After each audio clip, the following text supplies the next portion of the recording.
There we go. How's that? Not ideal, but it'll do the trick. Welcome back to the program. This is Chris live in central Pennsylvania for today's... I don't like that angle. It's not the best of pictures. Maybe if I sit there, how's that? Is that better? Anyway, I prefer the other way, but then the sun just doesn't look quite right. Let me see how it looks over here. The sun was in my face before. It's fall, and so, yeah, that's a better screen. Okay, that looks better. With the tree behind me. You guys will forgive the shadows here and there. Train is kind of annoying. I don't know if you can hear that. That's off in the distance. The train keeps making lots of noise. Anyway, how's everybody doing? It is Monday, October 21st, 2024. America's election is just around the corner, folks, and the world's liberty is at risk here. Why is this not cooperating? This cooperated when I moved it. Anybody there? It says 3 people are there. Okay, that's somebody. Thanks for joining me, folks. All right, let me make this thing adjust a little bit more there. There you go. Is that Val and Keith Alderson, Dylan Kumbrick? I couldn't see who the first one was. Who's the first one there? It was Teresa. Okay. Thank you all for being here. Appreciate it. Just zooming up to an audience now. It's strange. People are actually finding this channel now for the first time ever. I mean, that's pretty wild. I mean, people are just now discovering me on YouTube, on this channel. That one I find just strange. But I suppose that's how life works. Folks, really disturbing news. Oh, sharp dressed man. Yeah. There you go.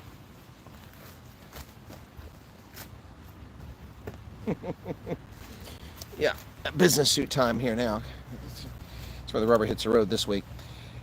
Really tragic news, hearing what's coming out of South Africa and the Jocelyn Smith case, the lovely little girl with aqua eyes and beautiful child, first grade, first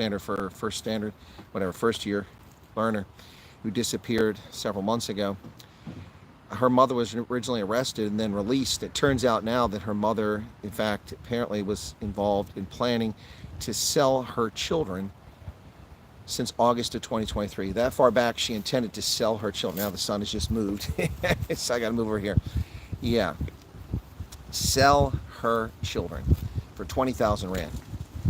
$1,000 she was selling her children. Of course, what are they going to be used for? Probably sold off in sexual slavery or chopped up in pieces to be fed to some clowns who believe in Muti. What a horrific situation. What is wrong with people? How sick is this world that a mother would sell her children? And this is not someone who's starving and doesn't have anything. This is just the sick, twisted world that people live in. You know, throughout my time in the military, especially in Africa, I'd run into people who said, and here in America, you get these leftist wackadoodles. Oh, we don't need military. We don't need police. We don't need this. We don't need that. We don't need bail. We don't need confinement. We don't need these laws. The laws are racist. Really?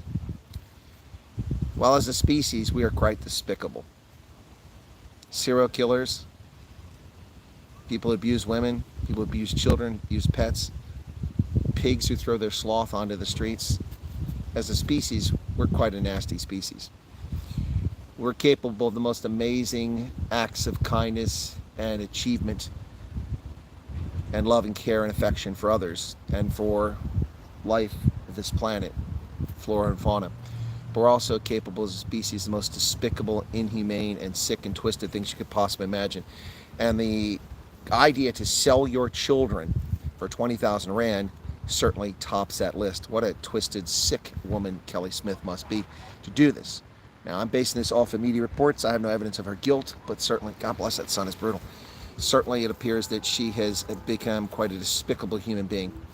Thoughts and prayers to Jocelyn Smith. Of course, this is a cause celeb that Gate McKenzie took up, but since he's become a minister, he's been rather quiet about it, and so has his political party, the Patriotic Alliance. I would expect Gate McKenzie to be quiet about it because he's got a full-time job now, but his party, since it was so important to his election, they should be still beating the drum about this story, and they're not.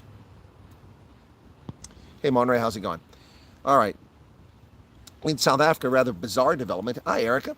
Rather bizarre development where the Electoral Court has dismissed the Democratic Alliance case against President Cyril Ramaphosa for misusing state resources for political campaigning. This story comes from the IOL. The judges had the following to say. In our view, there is no evidence before us that the president's address influenced a single voter. Therefore, they've dismissed it. Judges Dumisani Zondi, Lester Adams, and Sina Yakub. Now, what I have to say about these judges is that what the hell are they drinking? They got their heads up their backside? What's going on here? You're telling me that there's no evidence that a single vote was cast? It doesn't matter whether there's evidence that a vote changed. The law is not there to prevent votes from changing. It's there to prevent people from obstructing elections and misusing state resources. Cyril Ramaphosa clearly misused state resources to give what was, in all intents and purposes, a political speech to garner votes. Whether a person changed their mind or not isn't germane. You can't determine that. If that's your preconceived notions going into a court, you're not a real judge. You're just a freaking puppet who is getting paid to give verdicts for politicians to protect elites. You know, if you commit a crime and no one is injured, it doesn't mean you didn't commit a crime. This is stupid. Now, this is a joke, right? The Electoral Court is dismissing this case. It's a joke. I mean, he used SABC and the Office of Presidency to garner votes for the ANC. That's illegal under the election code. And you're going to tell me that because they can't determine that a single vote turned and changed, that means that no crime was committed? Now, let's just go beyond this. I don't understand the DA. Why did they come after him for this? Why didn't they talk about the ANC's rally in the Northern Cape when the ANC officials went around to get people to come to the president's Mbizio, the presidential Mbizio, in order to get them to come to that, which was really just an ANC campaign event? He did 4 of them this past year, 1 in the Northern Cape. By the way, those 4 cost the taxpayer 44 million rand to do those things. But the one in the Northern Cape, the ANC officials in April of this year, just before the elections, handed out food parcels to get people to vote for the ANC if they came. They were promised food parcels if they came to Mbizio so that it would look like there was a big crowd there and he could have his campaign speech. This is a clear violation of South African electoral law. This electoral court is captured in so many ways. Their judgments are beyond comprehension half the time. What they come up with makes no sense whatsoever. Shame on them, shame on them.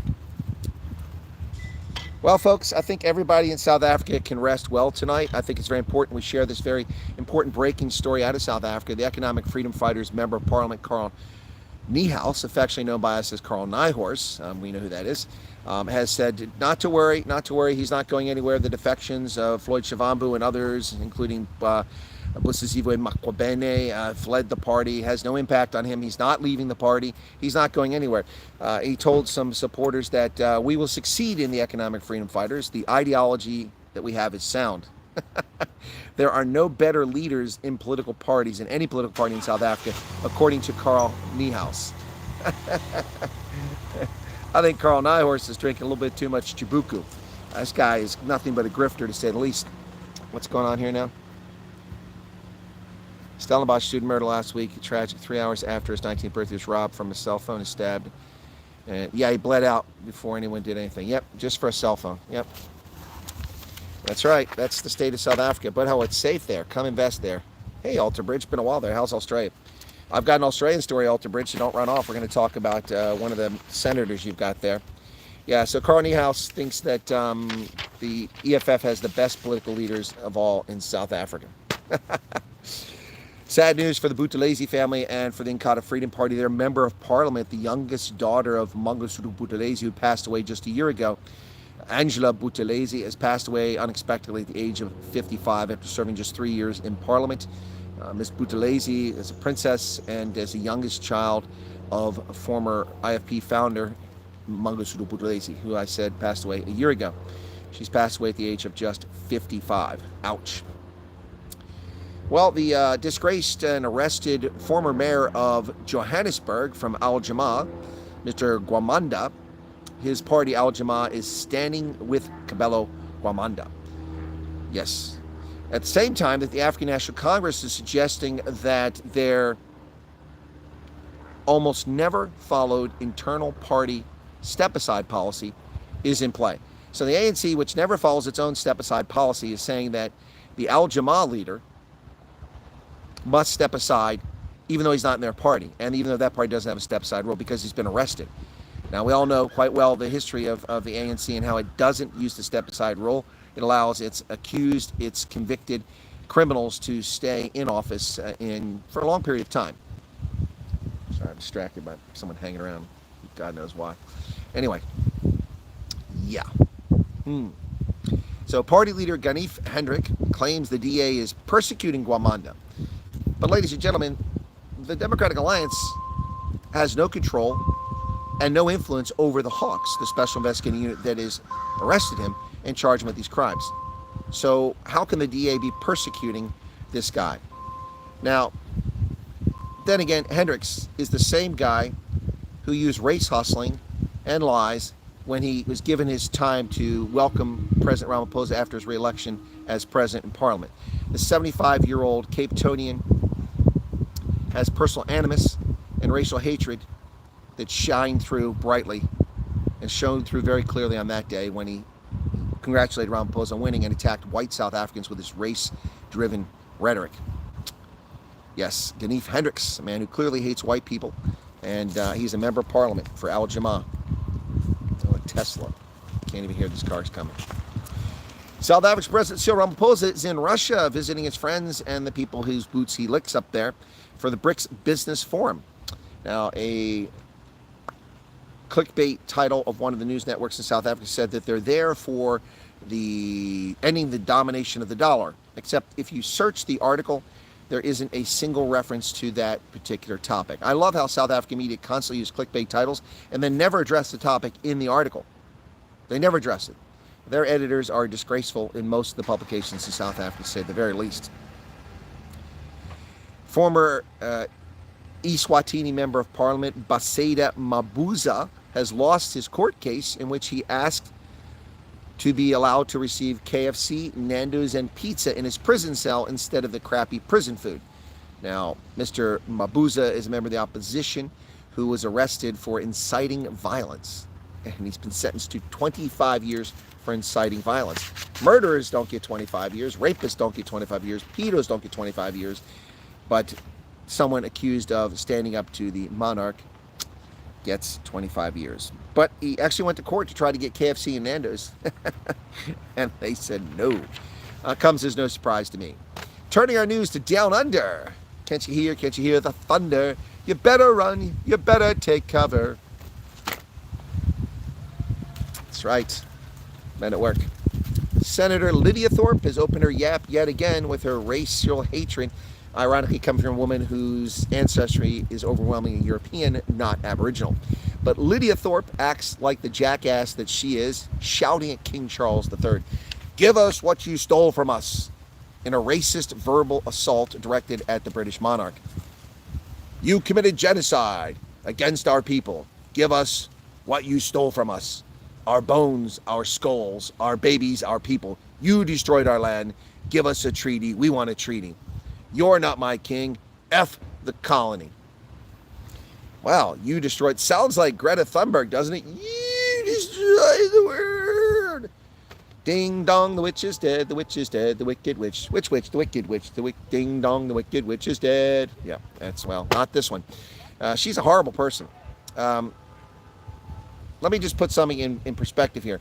While the British treatment of the Aboriginal population is far from a highlight or a good thing that's happened in history, certainly a shit. What's with this damn train? Get the hell out of here. Quit hitting your damn horn. Been doing it for 20 minutes here. Is somebody blocking the tracks? Good Lord, it's annoying. Anyway, while the British history in the colonization of Australia is not exactly the shining moment that people want to look back on, and certainly has many regretful and shameful acts that occurred, genocide hardly was the outcome. It may have been an intent, but it was not the outcome. Estimates from scholars, not from pollsters, not from actual head counts, but estimates by scholars, put the Aboriginal population of the entire continent of Australia, the entire continent, in the year 1788, when the British arrived and set up their colony, at 770,000 Aborigines. That figure dropped to 117,000 by the year 1900. Now that's a horrible decline in population, and clearly evidence that something untoward was happening towards the Aboriginal population. However, in 2024, the Aboriginal population is now over 900,000, larger than it's ever been in the history of the continent. So hardly a successful genocide. If the Brits were committing genocide, they failed miserably. Many people suffer, but they failed miserably. But the 51-year-old former Green Party member is a perpetual embarrassment, a professional grievance merchant, Lydia Thorpe. In May 2021, she criticized bail laws being introduced in the Northern Territory because she wrongly assumed, like most racist, racial, hatred, leftist wackadoodles, hate wankers, she falsely assumed that the Attorney General of the Northern Territories was a white man. So, of course, if a white man is saying something, they're fair game in the twisted, sick, racist, anti-white, anti-Christian world that we live in, despite the fact that it's a majority white Christian nation, just like this one. Anyway, so she assumed that it was a white male, and so she criticized it until she was corrected and told it was none of her business because it was the Northern Territories, and the Attorney General was Selena Weibo, an Aboriginal woman. Dumbass. It reminds me of the Webb show, David Webb show, when that idiot leftist, wannabe black supremacist called in and tried to chastise David Webb, and she didn't know who she's talking to. Well, that's because of your white privilege. You're as a white male. He's like, excuse me? What are you talking about? I'm black. And this moron runs her mouth because she's a professional grievance merchant. Idiots like this should just be removed from office. They have no business being around. So that's May 2021. In December 2021, she made crass comments saying to a liberal member of the Senate, Holly Hughes, she said, "At least I keep my legs shut." Now, this is ironic coming from a sexually active minor who at the age of 17 gave birth to her first child. Yeah, her morals are the ones that are more in question than the liberal member of the Senate, Miss Hughes. Yeah, in the Senate, she actually said that, "At least I keep my legs shut." Well, clearly you don't, you slut. Do we say that out loud? She called the other member of the Senate a slut, and her conduct is the one that borders more on that, does it not? Is that slut shaming? Did she slut shame her? Shame on that. Shame on her. That was December 2021. She's just an embarrassment to the Australian Senate. I'm missing a page here. What happened here with my notes? 1. Did we jump ahead a page? No, we got it. 2. Yep, I'm good. It was 4 pages. Yeah, go back to the 4th one. In December 2021, after a fire was detected and damaged the old Parliament House in Canberra, she posted a tweet on Twitter saying, "Happy New Year. Hashtag always was, always will be Aboriginal land." Now, maybe there's nothing wrong with that tweet, but she removed it 1 hour later. She's just a professional grievance merchant. In June of 2022, she was interviewed at the Senate, and she said she was there to infiltrate the Australian Parliament and that the Australian flag had no permission to be flown above there. Oh my goodness. Then she took a false oath of office, adding the lines, "the colonizing," in front of the Queen when she took her oath. She has no respect for government and should be removed. In April 2023, she verbally assaulted white patrons outside a Melbourne strip club. Now, my question is, what is she doing outside a Melbourne strip club? Given her sexual mores, she working there? She hanging out there? She hanging out in strip clubs as a senator? Just saying. If she's going to comment on female members of the Australian Senate, saying, "At least I keep my legs shut," then she opens herself up for these sort of questions and comments. Yeah, well, that's your senator in Australia. Let me see, there's some comments here about that. Blue Scott Tartan, yep. Got woken this morning, 30 Egyptian geese on the lawn. They must, oh, that's like we have a Canadian geese. They are annoying. Garrett, why dress so smart? Dude, are you not paying attention? I'm at the War College this week, and we're doing presentations. I have to train general officers. Gotta look smart. Holy moly, who would have thought South Africa would lead the way in claiming back that which was stolen? Might be Trump working at McDonald's. No, he's not. He was already at McDonald's. Thank you for the comment there, Patrick. All right. In the Northern Territory, they care a lot about fishing and guns because crocodiles eat your fish, dogs, and kids. A dingo ate your baby. Did the dingo eat your baby? Oh my goodness. All right, so there you go. Okay. So, a couple more things in the news here. First is that Elon Musk made this big offer of $1 million for a raffle, I guess it is, a name drawing for anybody. Yeah, it is very sunny here. For any, now the wind's picking up. There was no wind when I sat down. Now the wind is picking up 20 minutes later. He's offered $1 million for people willing to sign his petition in support of the First and Second Amendment. Nothing wrong with that. But apparently, I didn't know this. Apparently, it's only if you register to vote, and only if you register to vote in the 7 battleground states. Now, folks, that is opening a window for the leftists to go bat crap crazy and distract from the election. And in fact, it gives them fertile ground because you cannot do something like that. Now, apparently they changed the terms of it, but they might have found themselves running afoul of federal election law. You cannot pay people or entice people to register to vote. That's illegal. But of course, the Democrats do it all the time, and so do Republicans. But they want to go after Elon Musk, and he, quite frankly, was stupid. Sometimes Elon Musk is his own worst enemy. He's not particularly bright. This is not something he should have done. It's not a door he should have opened. By the way, for those who don't know, please go check out my original channel at Real Chris Wyatt. I made a video last night because for the first time ever, for the first time since 2021, we now have an all-time high in subscribers. Thanks to that Trump video, which is now at 101,000 views. When I looked at it last night, we went over 100,000 views, and we gained 1,300 new subscribers. As a consequence, the 1,200 subscribers that YouTube had stolen from me over the past 18 months since the channel was reactivated, they have now returned. New subscribers have discovered the channel. Unfortunately, so I made a video. I showed the emails when YouTube told me my channel was taken down. I showed the email when my channel was restored. I also put a couple other things in there, including Bob Hope singing Thanks for the Memories, my own little lyrics for Diddy on Thanks for the Memories. And in addition to that, I also talked about that video. And the thing is that the subsequent videos I've done, which are the same quality, same consistency, same analysis, not on the same topic, but same level of analysis, are doing nothing. None of them gone over 1,000 views compared to this one has 101,000. So people are finding the channel, and some people subscribe, but I have concerns that it won't last, that this will peter out. But nonetheless, please check out the other channel and see what you think of it. I've made a banner for it, a thumbnail, which many of my viewers and a few of my moderators find themselves on there in photographs with me as I traveled across South Africa and the United Kingdom. So please check it out, folks, when you get a chance. Okay. 17,000 calls a war here. What's that? What are you guys talking about? Okay. Elon should have run a raffle, then paid out the winners. His brain doesn't always work well. Agreed, Sedgefield. That video was awesome. I didn't respond on WhatsApp because it was 3 a.m. your time. Oh, that's okay, Ronaldo. My phone is always on silent. I almost, unless I need a very specific call and there's nothing else going on, I leave it, because otherwise it just chirps constantly and it just kills my battery. So yeah, it was on. It's okay, but thank you. Yeah, I thought it was a pretty good video too. Yeah, the other video I thought was pretty good is the one in which I said you were just a YouTuber. That's on this channel. For those who haven't seen it, you're just a YouTuber.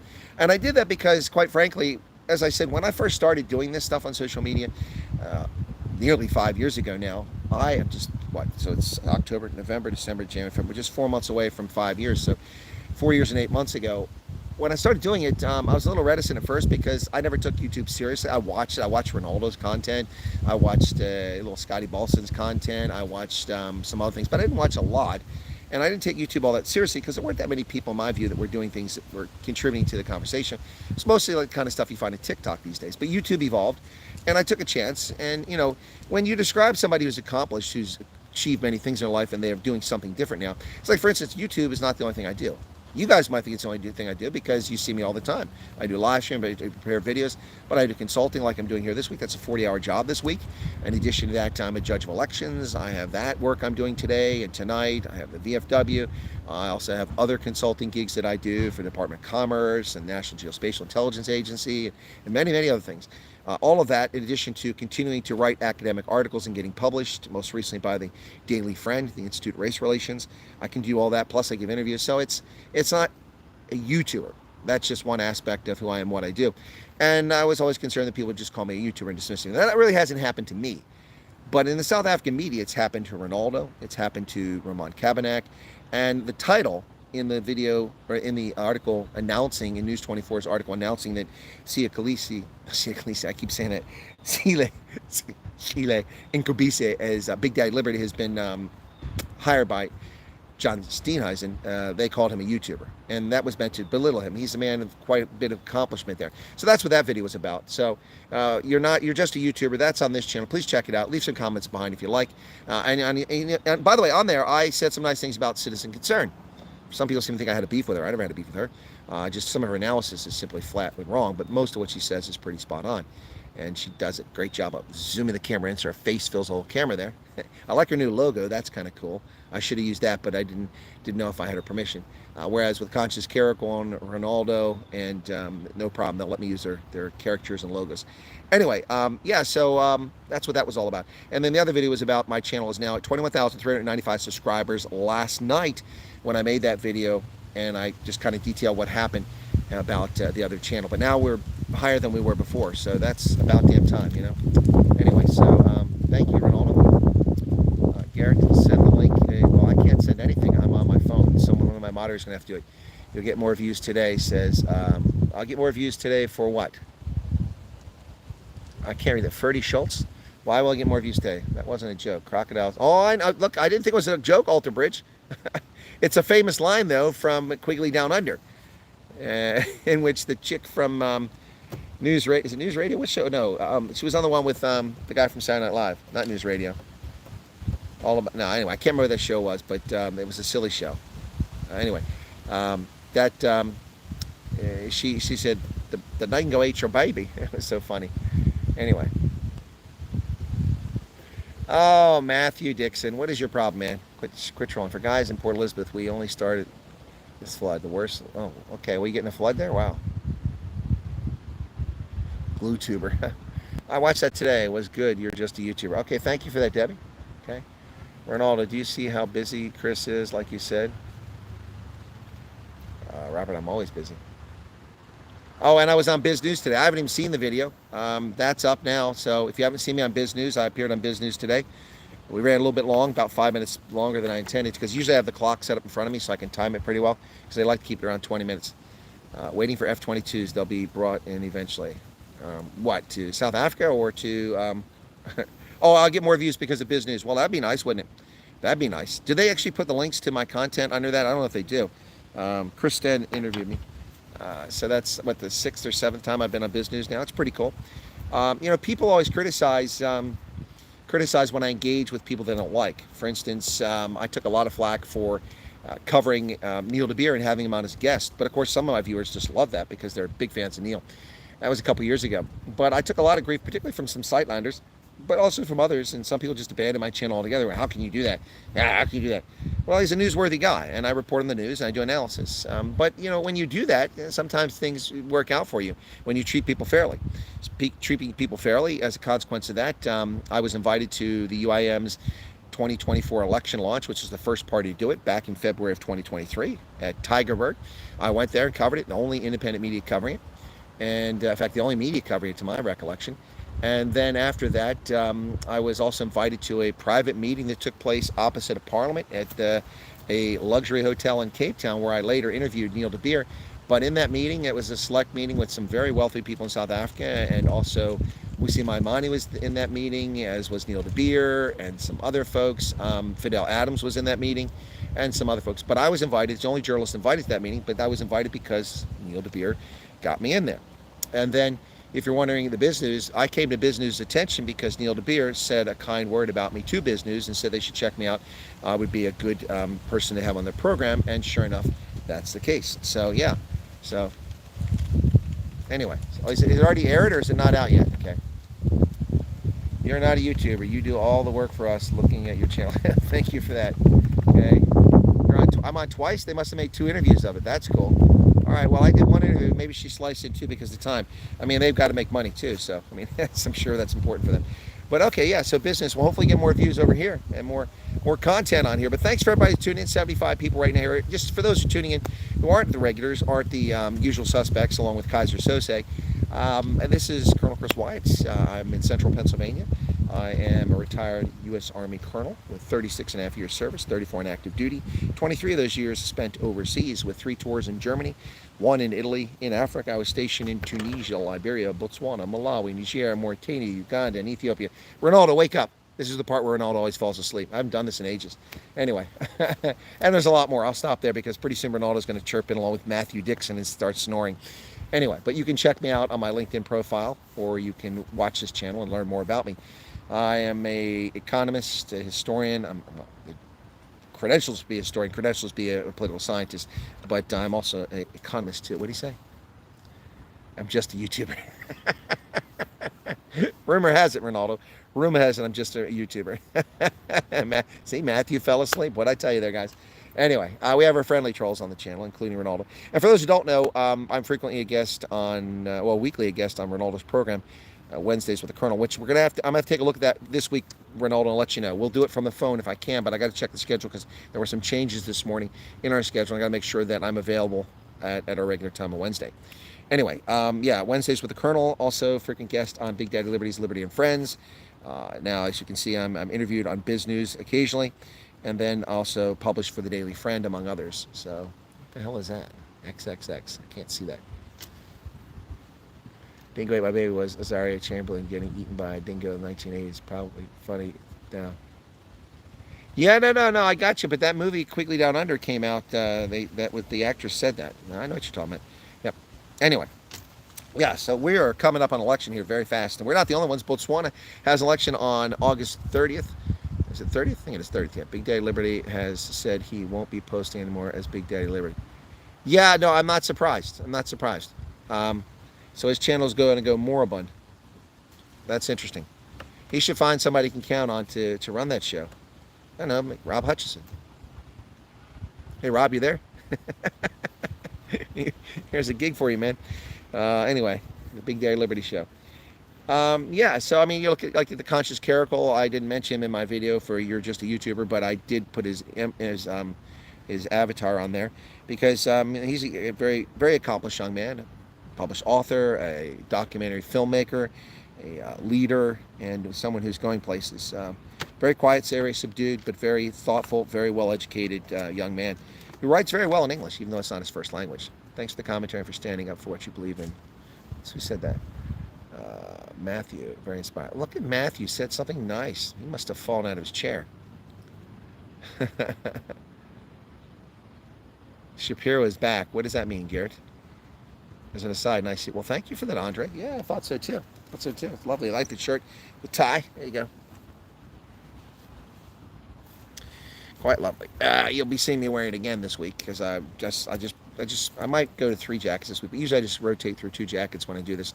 One day one day the next. Just change the shirt and trousers. Yeah. So anyway, weather is absolutely perfect here. It's a bit warmer than I anticipated. Somebody said it was going to be 80 degrees Fahrenheit today. That's crazy. When we had frost just a couple days ago. What's with Shapiro? I'm not in the military anymore, RJ. I can't wear my uniform except on ceremonial occasions. And I'd have to shave if I was on active duty. You can't look like this on active duty. No, I'm no longer. I'm a colonel. I'm on the retired list, and what that means is that they pay me a little bit of cash to stay around, so they can call me back if they need to. Yeah. So, how many girlfriends will you land with that outfit? Perhaps 6. I don't know, Andre. I don't know. The problem is, I'm looking around here and, I've been on farmersonly.com. I've got my profile on there and it just isn't panning out. Those farm girls, those Bournemouth, I'm telling you, man, you guys keep forgetting I was a dairy farmer. Farm girls. Yep, farm girls. Grandpa from UP Cartoon. Greetings from the garden route. Okay, been there, done that. Yeah, so election's just around the corner. So a couple things here. Elon Musk has given them some fertile ground to troll through here now. Though you've earned the right to wear the uniform regardless. Thanks for reaching. Oh no, RJ, it's yeah, I've earned the right, but it's the uniform. You can't. So I wouldn't be impersonating an officer because I am an officer, but I'm on the retired list. Yeah, so that's why I have to put RAT in my title. Now, on my other channel that's there, and when I sign documents or I present myself, I always say retired. On the YouTube channel, I just put the colonel down. I mean, if Colonel Sanders can put it down, he's never colonel. If the colonel who represented Elvis Presley can call himself a colonel, that's the way I did it in that fashion. But no, there's nothing wrong with, no, I shouldn't be wearing uniform. I'm not serving, so you can't have people running around in uniform who aren't in service. So anyway, but no, I'm not here as a colonel. I'm here as a contractor. So yeah, so I get paid to do this. It's all Erica with her fake accounts. What are you talking about? What is this? Come back home to South Africa? Get it from Mooi Maisa. Yeah, you'll find me in Mooi Maisa. Yeah, okay. Yeah, anyway, so I keep trying to get to the election, but Botswana's having its election at the end of the month. And I can't predict what's going to happen there, but I would not be surprised to see the Botswana Democratic Party, the BDP, which has led the country since 1966, no longer have a majority but just a plurality and have to form a coalition with an opposition. That would be like South Africa. I wouldn't be surprised to see that. Yeah, I would love to see the BDP be taught a lesson for its abysmal behavior. I would love to see that. Under Mokgweetsi Eric Masisi, the country has gone on the wrong path. As far as liberty, as far as economic development, as far as control of people, it's been all backward. And since the departure of Ian Khama, Botswana has got regressed, and it's turned in more to a African state than a professional advanced state. So it's sad to see. So if Mokgweetsi Eric Masisi and his party get humbled at the polls, then Botswana can recover. If not, they'll continue their plundering, their kleptocracy, and they will soon find themselves even further down the Transparency Index, which they had worked so hard to be the highest rated country in Africa for years under Transparency International, and now they find themselves way down the list because of their actions. Shameful, shameful. Anyway, yeah, so hopefully a coalition government will come out of that, because the opposition will never win, but we need to drop them below. Now, the problem with that is the parliament's small, and the president gets to appoint like 2 or 4 members of parliament, and so that could sway everything, those parliamentary appointments. So you've got to have a big enough lead. The 4 don't make it so they can have a majority. Hyundai failed, maybe Tesla. Well, Hyundai tried in Botswana. They didn't succeed there. I think it was Hyundai, if I remember correctly. Now they're trying to assemble Chinese electric vehicles in Botswana. Good luck with that. It's not going to last. It's not a large enough country to have a manufacturing base. South Africa is. Ethiopia is. Nigeria is. Egypt is. Algeria is large enough to have a manufacturing base, but Botswana is too small. Namibia is too small. Garrett, I'd love to be the ambassador to South Africa. It would be a new day. A new day would dawn for U.S. and South African relations. Because behind closed doors, I wouldn't tell the South Africans what they wanted to hear. I'd be honest with them. Clean up your act, or a go is going away. It's a gift. We gave it to you. You agreed to do certain things. You have failed. Chief among them is to protect property rights. So knock it off. I'm reading a fascinating book called The Lie of 1652 by a black supremacist author, although he won't call himself that. But reading the book, it's fascinating. He makes some very good points, tells some fascinating history of all the multitude of different ethnic groups, but he keeps fixating on the lie of 1652. Specifically that, God, this is very uncomfortable here. Maybe I can move over here a little bit. Sorry, folks. Keeps fixating on the lie of 1652, which is, oh, that's not any better. Gee, many crickets. What she says is that, what South African's history is, we've ignored it, and it's this colonial approach and all this, that, and the other. And yeah, dude, I'm not South African, and the things you're talking about, I know. For instance, his premise is that it's a lie that, Europeans came in 1652, and that's what started the port of Cape Town. That's what started everything else. No. I know better than that. I know that Europeans had landed on the shores of South Africa for years, and Cheng Ho had been as far as Mozambique in the 17th century. This isn't news to me. I'm an American from Appalachia. So I don't know what he's talking about here, but this is a self-loathing. Also, he goes and he talks about indigenous peoples, and he talks about black South Africans, and he also talks about the Khoi and San, but he excludes everyone else. Then later he admits, because he talks about mitochondrial DNA, that we all come from Africa. But then he claims that everyone who's black in Southern Africa descends from the San. I don't think DNA evidence actually supports that. It does support that some of them, particularly groups known as the Xhosa, an amalgamation of a bunch of different groups, and the Khoi. Anyway, it's Southwest Africa has got all the suns, so maybe electric cars will work. Well, who's going to make them? Who's going to make them? Is it Ferdi? I can barely see that. Ferdi. Who's going to make them, Ferdi? Botswana? Botswana is going to make them. Namibia, South Africa going to make the cars. Good luck with that. A lot of patience, Chris, to be ambassador of South Africa. Look out, Chester Crocker. He wasn't the ambassador there, was he, Andre? He was the undersecretary for African Affairs. He was never the ambassador of South Africa, to my knowledge. Yeah, you're stuck with Ronnie Lamolle. He's terrible. Oh, look, effing smart for a change. What do you mean for a change, man? What are you talking about? I don't dress like a bum on my show. I look like this frequently. You're not paying attention. And I used to wear a rugby jersey every day, but I don't do that anymore. I got too chubby. Keep getting inundated with Viva Fry videos. I don't want this. Do you know anything about Elon Musk giving away? Radine, you're always coming late to the program. Are you not getting the notifications? You need a motivated, trained labor force. Is it there? Yeah, you need productivity. You need electricity. You need security. You need resources. Namibia has none of those. Do they have iron smelting plants? Do they have iron? Can they? Or are they going to have to turn to Tata to get their iron turned into steel? Do they have the copper manufacturing? Do they have the wire facilities? Do they have all the other pieces? Do they have the coltan? Do they have all the stuff they need for it? No, they don't. They have to import it all. It's highly inefficient. To build what, 5,000 electrical vehicles? You go bankrupt doing that. You have to have economies of scale when you produce industrial goods. Things are getting worse for the Harris ticket. Rail imports, that's right, Gary. Things are getting worse, but we're not getting any help because back to the point that Radim is asking about. Sorry, I keep moving around, but that sun is really freaking annoying. It's just in the wrong spot. Donald Trump did a great job humanizing himself with the Al Smith dinner. I think the best line of the night was, have you heard about these white dudes for Harris? I don't have their vote. Clearly, they're not voting for me, but it's okay.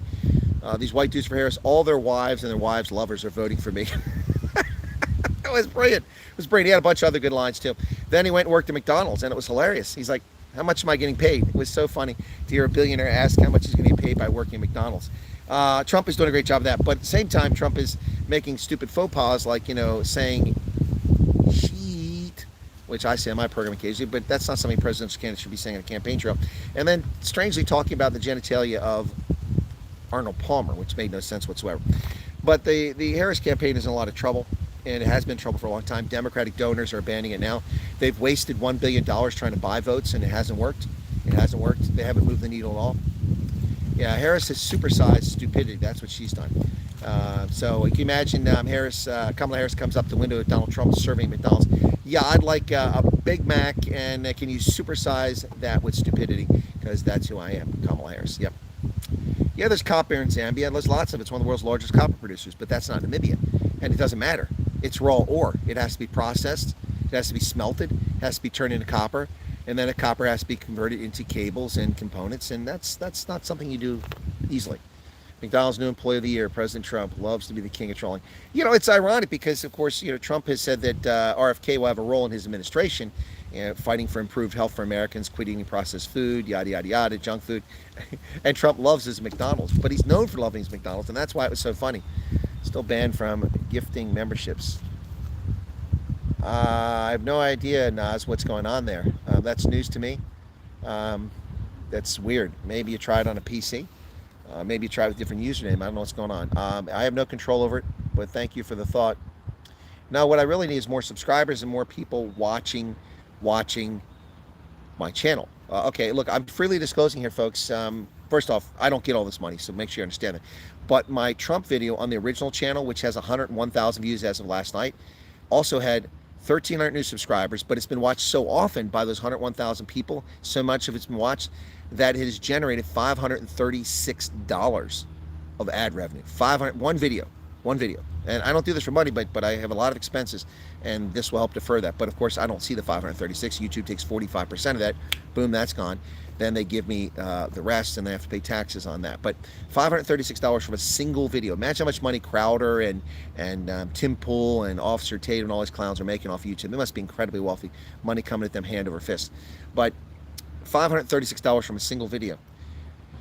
Yeah, so when I need subscribers, and lots of them, and I need videos that generate a lot of views, particularly here in the States. My videos that got 100,000 views in South Africa didn't generate that kind of revenue. I had 150,000 views on a video in South Africa. Most of the people watching were in South Africa, not in the US or elsewhere, and that one generated like $30 or $40 because the rate is so much lower. On PC, I've gifted before it comes to payment, it rejects automatically. I would love to see you repay for your honest voice. Well, you can do a super chat, Naz, or you get 35 Rand per 1,000 views if you're lucky. Yeah, exactly. It's not much money. Arnold Palmer's junk is always rough. So where's that Naz? What you can do is you can send me a super chat through Outlook, through PayPal. If you have a PayPal account, you want to super chat me, you can do that with it. They take a small fee, but it comes out of my piece. But you can use PayPal. And I think Hendo might have it there. It's wmwchris@outlook.com, I believe is what it is. I don't have it on the screen here at home. I can just pop it up the screen. But wmwchris@outlook. Yeah, and if you're worried that it's not the right email, just send me an email and I'll check it, and then you can send me one later on. But you can send it something through that. That helps. $1 per 100,000 views, says Sedgefield. Well, I don't think that's true because I've made $536 from 101,000 views. So if you just divide that, 100,000 views, that means for every 20,000, I made $100. So for every 10,000, I made $50. For every 1,000, I made $10. So that's 10 times as much you're saying. Yeah, but that's U.S. advertising. And on my original channel, it's now almost exclusively U.S. news and U.S. topics. And so that's U.S. people and Canadian people tuning in to see that, and that just really drove it up high. Again, I won't see all that money, but I'm just letting you know that that's so. We need subscribers. We need people to get the word. I was stunned to get a message from somebody telling me that they just found this channel and they really liked it. Well, that's awesome. As someone in South Africa.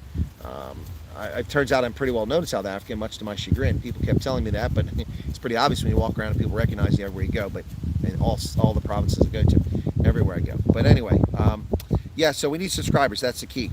You know, a Canadian found that video and they came onto one of my live streams and said, you know, I can't believe you only have 20,000 subscribers. I'm like, well, I can, because YouTube doesn't promote my videos. They don't put it up on Up Next for most people. They don't notify subscribers. I know because I'm subscribed and I'm subscribed to everything. My sister was subscribed, my little sister. She didn't know my channel was back. It's been back for 18 months. I just happened to mention to her the other day, and she went there and she said, oh, I'm still subscribed. But the bell is off. The notifications was turned off. There it is. Thank you, Hendo. So if you want to do PayPal, you guys can do that. I can't look at it now if a PayPal comes in, but I will on a future broadcast. Thank the people who send something through PayPal. I appreciate that. Yeah, anyway. But this is costly. I added up how much I actually spend on doing this broadcasting and traveling the world and bringing you guys rugby and news stories, and it's not insignificant.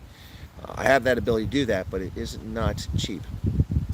If I didn't do it, then I could take that Alaskan cruise or the fjord cruise in Norway, or go to Australia to hang out in the outback.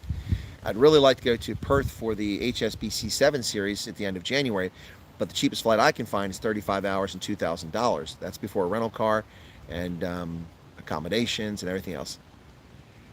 This is the main channel for news. The other channel, which the original channel, Mike, is focused primarily on U.S. topics. Yep, U.S. topics, whereas this one focuses on the whole world. So we start with Africa, trying to give Africa the prominence it deserves, because no other journalist does that.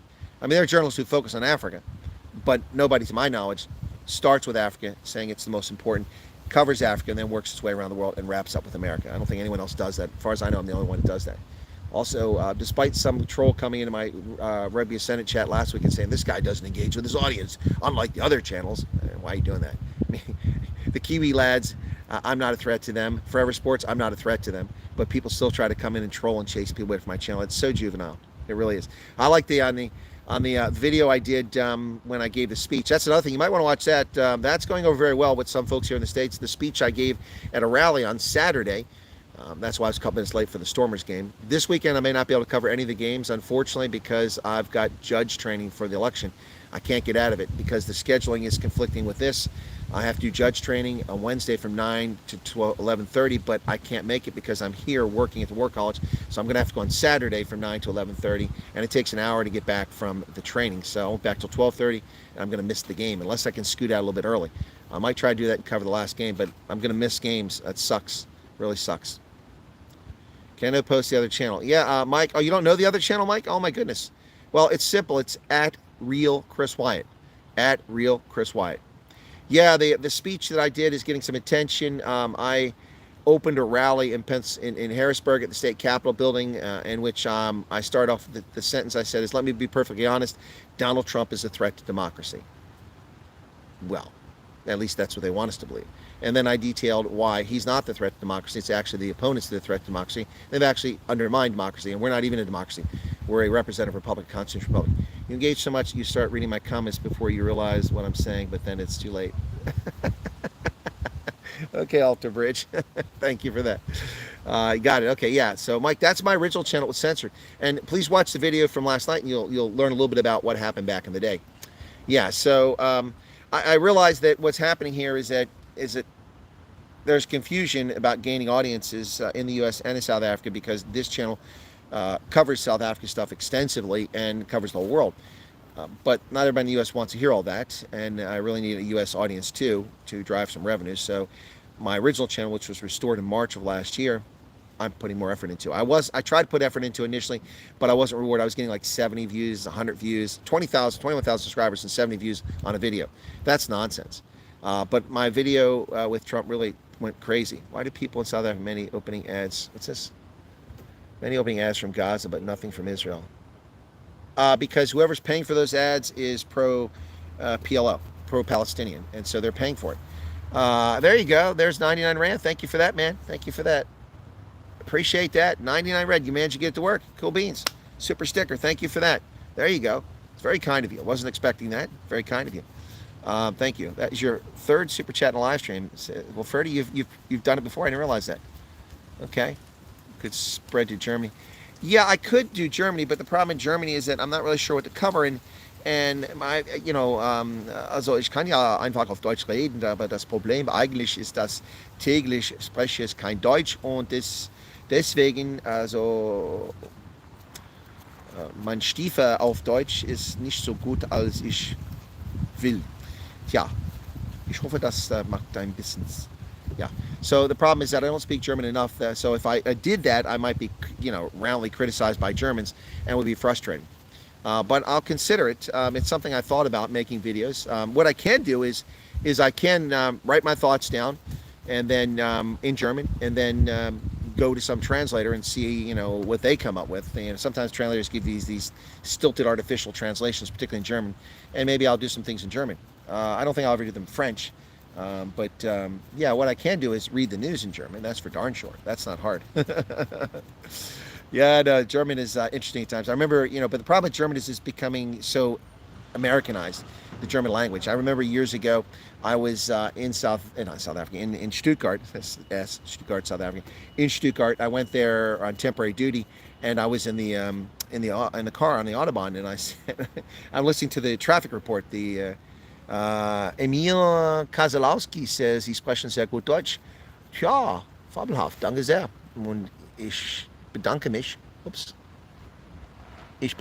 für eure Super Chat. Yeah, I almost blocked you there. I didn't mean to do that. It's your third Super Chat. Thank you for that Super Chat.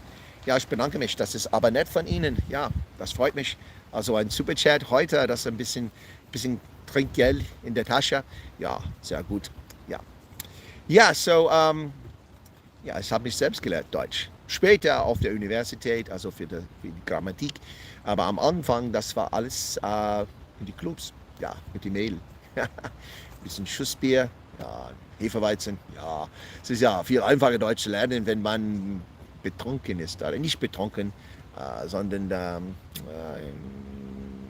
nicht betrunken, aber... Anyway, so I lost people when I started speaking German. They left. 83 down to 79. What happened there? Yikes. Should we switch to another language? Anyway, I got criticized by LMC saying, oh, you say you speak African languages, but I never hear you say anything except basic things. Well, it's because I don't want to embarrass myself. My Tswana is pathetic. It's very poor. I freely admit that. I never claim that I speak it fluently. I say I have elementary understanding of it, and that's pretty clear on my CV and on my post elsewhere. As far as Swahili, I was once upon a time fluent in Swahili, but nobody speaks Swahili in South Africa except maybe Erica. And I am no longer fluent in Swahili. I haven't used it for a long time. For me now, it's mostly a bit of vocabulary and a few phrases that I remember. But it's an easy language, and I found myself in Arusha. Oh gosh, when did I finish? 89, learning Swahili. I was in Arusha in 2010. So 21 years later, after not speaking Swahili, having the opportunity, I actually went to Arusha, and I spent 3 trips there in short succession, one after the other. Came back. And on the second trip, I found myself in the restaurant, and someone asked me a question in English, and without even thinking, I answered in Swahili. It was just coming back to me there. Yeah, no, I'm going about the Schussbier because I put it in the video last night because I know that it really torques off some people. They think it's criminal. Listen, the Polana and the German beer that we get here, that's shipped here, I don't know what's going on, but it doesn't seem to taste the same as it does in Germany. Also, they've shrank the bottles considerably. It used to be that I would take one bottle that I buy and it would fill up a proper German beer glass up to the line, what, 0.3 liters. It doesn't do that anymore. It's well short of that now. So what else am I going to do except fill the glass up, put some Coke in there? Makes perfect sense to me. That's not about Shakespeare. It doesn't count. Oh yeah, good friend lost 2 husbands, one to the horse, the other to the dogs. Life's tough in the races. Oh my goodness, sorry to hear that. What did Charles say? Okay. Emil, yeah, after a few beers, German is much easier. Yeah, no, it is. Hey, but listen, if you live in the Cape Town area, and not just in Cape Town now, they have them elsewhere around the country, but they have the Kapstadt Brauhaus, which is pretty good. Their food is decent. Their beer, they have this raspberry Weizen. It is the best. Oh my gosh, you get these huge freaking, they're bigger than a liter, I think they are. They're amazing. They have one in Strand. They have one in Blauberg Strand, and they have others. But that place rocks. I've been to the one in Strand. Garrett and I have been there. Yeah, Garrett, that was pretty incredible. And then I've also been to the one in Blauberg Strand twice now. We had meet and greets there. It was just incredible. Robert says Coke and beer is criminal. If you think that's criminal, try Coke in wine. Ugh, that's gross. Germans do that. But Germans also put mayonnaise on French fries. Ugh, ugh, ugh. And they put curry in their ketchup. That's some good stuff. Yep, I love that. Love me some curry. Yep, they also eat all kinds of things that I would never touch. Arc Precision is here. Welcome to you. Hey, folks, what's going on? Kiwi and whiskey. That's interesting. I'm not sure what that means. Okay. How are we doing here? Yeah, so Katemba. Oops, what do you got here? Yellow jacket. Something bothered me here. I think it's a yellow jacket. Somebody's taking the rubbish away. It's a trash truck taken away there. Anyway. Coca-Cola and wine is Katemba. Oh, gotcha, Charles. I never heard that. That's something Germans do. Never heard of it. I think it's gross. It doesn't work for me.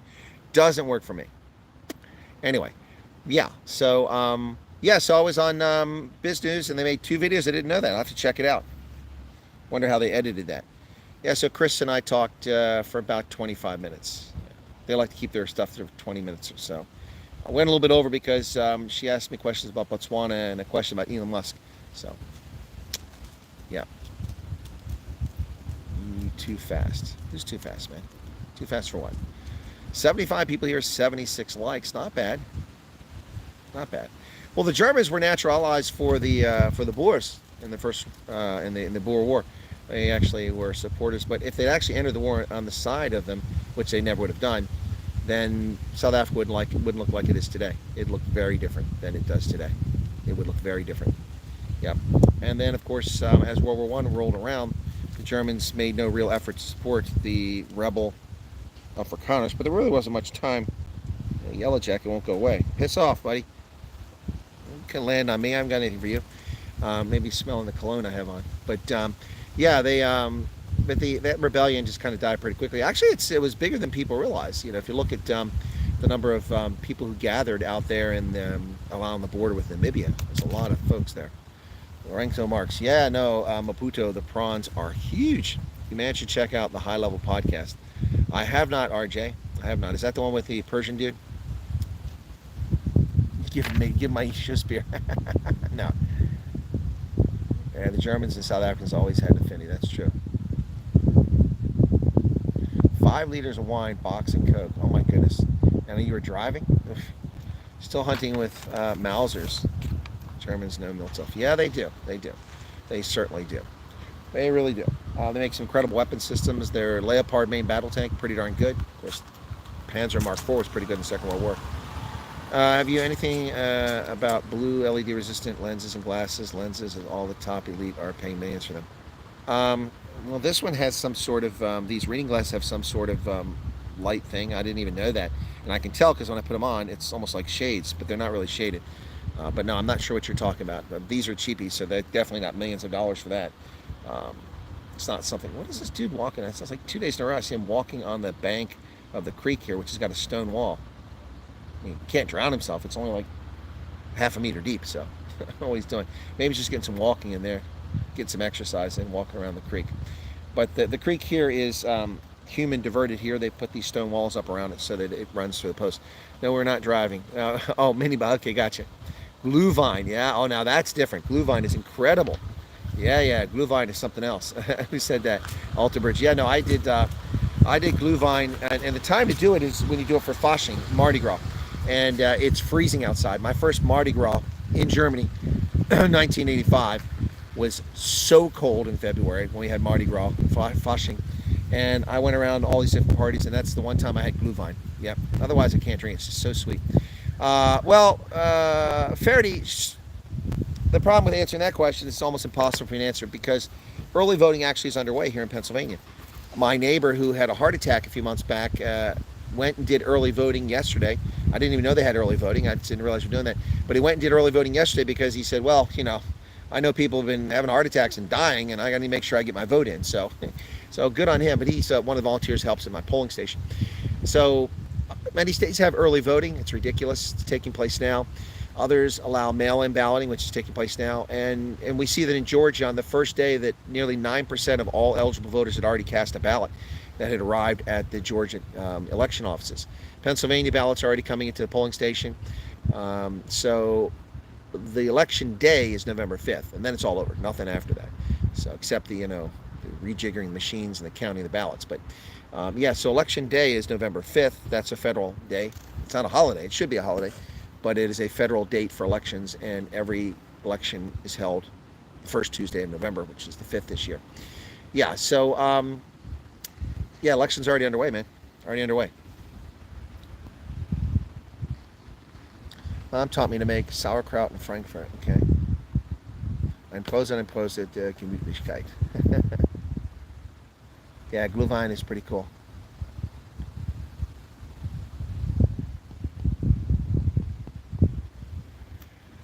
Real uptick in mail-in voting in over near Philadelphia. Yeah, I don't doubt it.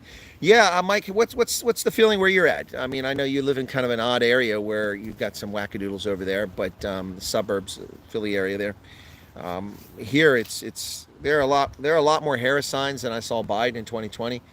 But what it is the people who were going to vote Democrat always never put yard signs out. Now they're putting them out. So let me just cover something very quickly here before I wrap up for today. One of the biggest problems with this election is that the Democrats have successfully brought a topic that isn't even germane into the race, a topic that Donald Trump and Kamala Harris have no control over, a topic that they cannot affect in any way whatsoever. And what they've done is they've put Kamala Harris out because she has a vagina as the defender of women's autonomy, saying that the Republicans under Trump will ban abortion and that they will intrude into your neonatal care and your sexual reproduction. It's a total nonsense. First off, the abomination that was known as Roe versus Wade was unconstitutional, and it was allowed to stand for decades. But look, it wasn't the first unconstitutional law that violated our Constitution. We had Plessy versus Ferguson in 1898, which said that racial segregation was legal so long as it was equal. Separate but equal was the law of the land, according to a crooked, racist Supreme Court. Well, that's not true. The 14th Amendment has the Equal Protection Clause in which all Americans are treated equally under the law. Now, this came after the end of the Civil War when former slaves became citizens. And the bottom line here is that is simply nonsense. That, God bless, I can't kind of get a spot there. So that lasted from 1898 until 1954 when Brown versus the Board of Education overturned that racist decision from 1890. So 56 years. The Roe versus Wade decision, which was unconstitutional, led to the death of over 50 million children in the womb. That unconstitutional decision by the court, an activist court, lasted from 1972 until 2022, so 50 years. So it overturned and thrown out. The Dobbs decision removed that, and it rightly returned the question of abortion to the states and the people. The 10th Amendment to the Constitution, the last amendment in the Bill of Rights, the first 10 amendments to the Constitution, explicitly states that any power not specifically granted to the federal government or excluded from the states reverts to the states and or the people respectively. In other words, you can have a ballot on it, you can have a referendum, or you can have your state legislature decide, but you cannot have the federal government intrude in places it isn't specifically given authority to do. And there are many of those areas that does that, like education. But the federal government has no authority over abortion. Donald Trump cannot come into office and sign a piece of paper and end abortion. It's illegal, and it will be struck down almost immediately. Kamala Harris cannot come in and sign executive order and say, hey, abortion is legal in any case, at any time, anywhere. That's illegal. If the Congress passes a law, which was unlikely, by Republicans and Democrats, banning abortion or promoting abortion, both will be struck down as unconstitutional because they have no authority. This has been decided clearly and unequivocally by the Dobbs decision. So they're running an issue that is not germane, that has no bearing on reality whatsoever. But they're getting away with it because Americans, too many of them are stupid, too many of them are emotional, too many of them make decisions based on what they're told, not on what they realize, not on what they think for themselves. And it's really sad to see, but it's the truth. Anyway, so that is affecting this election. Without that stupid issue of the Dobbs decision and abortion, this race wouldn't even be close at this point. The only way you get through 100% donation is through membership donation, but there's blocked by YouTube on your channel and many others. It's just me or others too. I mean, you're in Iceland. No, I don't get 100% donation. No. Membership, I don't get 100%. I get 70%. YouTube takes 30% of membership revenue as well. The only way I get 100% is if you do PayPal. If you go to PayPal, I get that. Minus some, currency transaction fee, which they might charge some people. But I get all that money. None of that goes to YouTube. So, geez, I just had, I just heard a frequency go off. I have really acute hearing. It's really sharp. Oof. I don't know what that was. Higher frequency. Anyway, that's it. Only way I get all. But when you do membership, I appreciate the memberships, but I don't get 100%. I get 70%. YouTube takes 30%. Ad revenue, they take 45%. So that's just to let you know. Anyway, folks, it's been an hour. I do need to get going. I need to pick up some stuff and then get back here to what's going on here. Done deal. Yeah, Donald Trump takes it in an electoral landslide. More outward Trump support. Folks losing fear to show support. Still crazy, losing their minds. One older lady is costing placing signs. I say very close here. Yeah, well, if it's close there, that's good for Pennsylvania because it hasn't been close in the Philadelphia suburbs and Philadelphia. If it's close, then that's a good sign for Trump. It's overwhelming here. We are seeing more signs than I saw for Clinton in 2016 or for Trump or for Clinton in 2016 or Biden in 2020. I'm seeing more Harris signs this time. But it's the people who always vote Democrat who never put yard signs up now. So they're trying to hoodwink us into thinking that there's more support. There isn't more support. There's less. Unions aren't supporting her. Black men aren't supporting Hispanics. They're leaving in droves. And white men are not supporting, except for those silly white dudes whose wives are sleeping with their lovers. All right, folks, that's it. I got to go. Cheers. Watch out for microwave attacks. Maybe that's what it was. Maybe that's what I heard. All right, see you guys later. Thanks. Appreciate the super chat. And yeah, try the PayPal if you got a PayPal. That one works out really well. Thanks, everybody. Cheers. Catch you later on. Don't forget to check out my YouTube. You're just a YouTuber video on this channel, and check out my content on @RealChrisWyatt, including the Trump video, which has 101,000 views as of last night. Cheers. Thanks, folks. Oh, and check out my speech, which is over on that channel too. My speech about Trump not being a threat. Cheers.